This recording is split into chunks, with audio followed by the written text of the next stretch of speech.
waxaa muuqata in aanu dhici karin qof iyo cod waana adag tahay in dib loogu noqdo 135 oday inay dib u soo doortaan xildhibaanada baarlamaanka Soomaaliya xukuumadda hadda jirta inkastoo xilligan hadda la joogo dadaal badan tan iyo inta timid uu muuqdo waa maxay qorshaha ku saabsan 2016 ee la doonayo xukuumaddu inay fuliso horta arrinta aan saddexda u kala saaro horta state-ka waa muhiim dhiban inaan dhamaystirno hiiraan iyo shaqada dhexe labo waxa way ku noqoshada dastuurka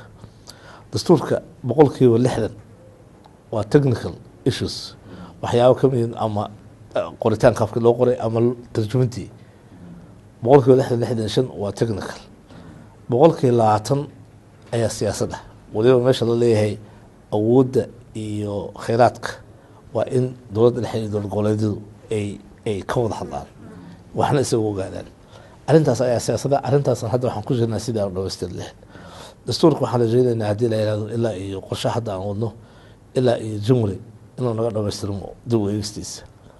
March ugu dambeyn in baarlamaanka la geeyo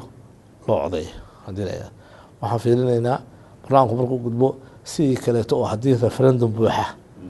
la gaarsiin waayo waxa kaleeto u dhawaan kara ee lagu ansixin karo dastuurkaas inta la gaarayo referendum buuxa hadda ma soo dhawaayo ogsoonta referendumku waxa ka horeeya in horta marka stateska dhan ay dhisan yihiin boundaries stateska dhan ay cad yihiin tirqoob la sameeyay markaas ayaa referendum la aadi karaa marka waxay la tahay taa sheegtay ee doorashooyinka odayaashii hal qof iyo hal cod waxa u dhaxeeya wax aad u badan annaga mar walba xukuumadda nahay inaan maanta dhana tan ayaa tii ku habooneed waa arrin loo Soomaali in laga talageliyo hadda waxaan soonaynaa guddi wada tashi ah oo wasiiro xildhibaanada dowladda dhexe dowlad goboleedyada wasiiradooda xildhibaanadooda kulli ka qayb galayaan taasaan rabnaa in dowlad goboleedyada iyo magaalada madaxda dalka oo dhan inta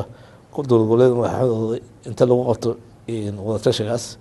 wixii ka soo baxa lagu soo gulaanado xamar iyadana markaas golaha wasiirada intay ka fadhiistaan ee sharciyeen barnaamijka sharciyeeyay hadii la yiraahdo